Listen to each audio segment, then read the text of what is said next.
Welcome to the Human 5.0 Project, the podcast where we cut straight to the breakthroughs that matter, the show where science meets self-optimization. I'm your host, Ultimate Biohacker 10X, and here we break down the real research, real data, and real dosing behind modern biohacking, from compounds and peptides to techniques, devices, lifestyle strategies, and performance protocols.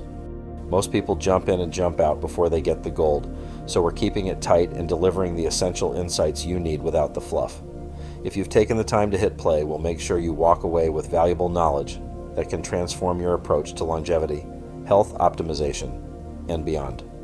If fat loss is stalling at the waist and you're doing everything right, there's a good chance your issue is not effort, it's signal quality. And if last episode was the belly fat playbook, tonight is the reason that the playbook sometimes doesn't catch until you fix the underlying signal. Insulin resistance is one of the biggest invisible brakes on body comp because it drives hunger, it crashes energy, and it keeps your body in storage mode. Tonight, how to test it like an adult, how to interpret what the labs actually mean, and the exact playbook to reverse it without crash dieting. Let's lock this one in. Hey team, welcome back to the Human 5.0 Project. This is Ultimate Biohacker 10X on the mic, straight facts, zero filler, and hopefully no insulin resistance. Disclaimer, this is for educational purposes only. It is not medical advice. If you do have symptoms of diabetes, rapid unexplained weight change, severe fatigue, excessive thirst or urination, or you're on glucose-lowering meds, this is clinician territory, definitely. Insulin's job is simple. Escort glucose into cells and regulate energy storage. Insulin resistance means the signal hits and the cells go, nah, so your body compensates by making more insulin to get the same job done. That matters for fat loss because higher insulin exposure can make it harder to access stored fuel. It amplifies hunger and cravings. It wrecks energy consistency. And it often pairs with poor sleep, stress, and inflammation. This is why someone can be in the gym and still be stuck, because training is one lever, but insulin is a global lever. There's a difference between internet insulin resistance and what clinicians can actually measure. Tier 1, standard medical screening. We start here. These are widely accepted for screening and diagnosis.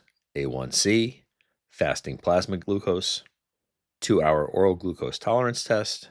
Pre-diabetes cutoffs from the American Diabetes Association include an A1C of 5.7 to 6.4%, a fasting glucose of 100 to 125 milligrams per deciliter, a 2-hour OGTT of 140 to 199 milligrams per deciliter.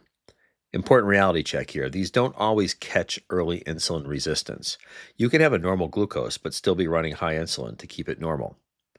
Tier 2. Early warning markers. These are commonly used in practice and research as proxies. Fasting insulin, HOMA-IR. This is calculated from fasting glucose and insulin. There are two key truths here. They're useful signals. There's no single universal cutoff that every lab or clinic agrees on, so you track trends in context more than obsessing over one number. HOMA-IR spoken version. HOMA-IR equals fasting insulin times fasting glucose divided by 405. If you can multiply and divide, you can track it yourself. Tier 3. Gold standard, mostly research. The hyperinsulinemic euglycemic clamp is considered the gold standard method for measuring insulin sensitivity, but it's research heavy and not routine clinical practice. My practical biohacker lab stack, if you want the best clarity without getting weird, A1C, fasting glucose, fasting insulin, and HOMA-IR. Lipids, especially triglycerides. And then optional, the oral glucose tolerance test if you suspect hidden problems, but A1C looks fine. No panic mode. Here's how to think like a pro. Normal glucose doesn't always mean optimal metabolism. If fasting glucose and A1C are normal, but fasting insulin is highish, you may be compensating. And that's the key. Normal A1C doesn't mean nothing's going on. It can mean your body is working overtime to keep numbers normal. Look for direction, not ego. If your insulin markers are improving over 8 to 12 weeks, you're winning, even if you're not perfect. Your symptoms are data. What are the common insulin resistance tells? Energy crashes after carb-heavy meals, intense late-night cravings, stubborn waist or visceral fat. I have to fight hunger all day. Poor sleep and stress load? None of these diagnose IR alone, but combined with labs, they're a pattern. Okay, good news. Insulin resistance is responsive. The bad news, you don't fix it with one supplement. Lever 1, the simplest nutrition rule: build meals around protein, fiber, and minimally processed carbs that you can actually control. Your goal isn't no carbs, it's stable blood sugar and stable appetite. You want a bonus move? Protein and fiber first. You've heard me say this many times. Carbs last. Meal order can help smooth the spike. Lever 2, stop snacking your insulin all day. Frequent grazing can keep insulin elevated. Try 2 to 4 structured meals, fewer random bites, and let the system breathe. Lever 3, lift weights. This is actually non-negotiable. Skeletal muscle is a glucose sink.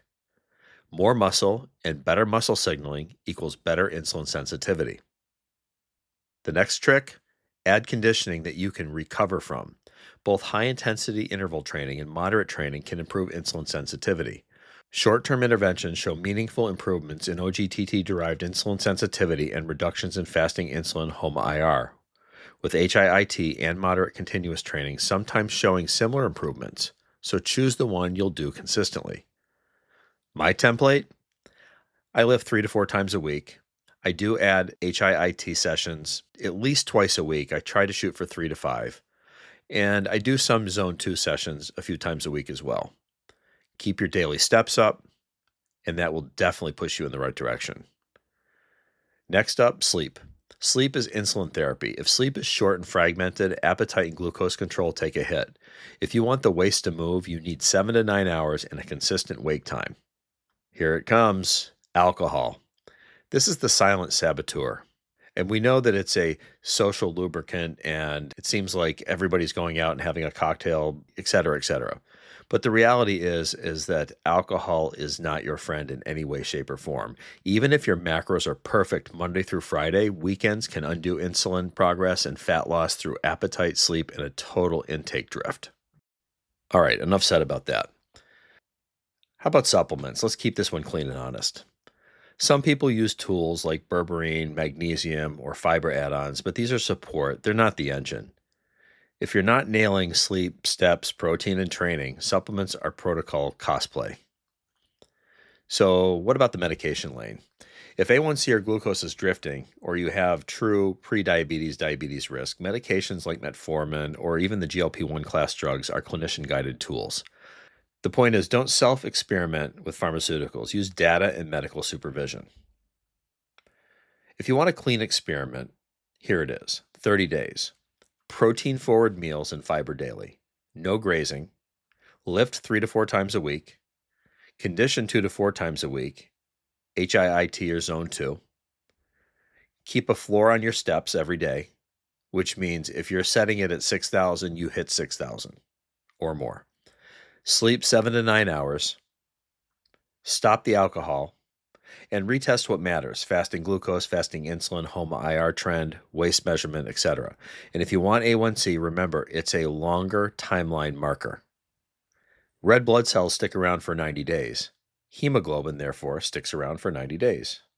So hemoglobin A1C, which is the amount of glycosylated hemoglobin, is a reference of 90 days worth of red cells sticking in your body.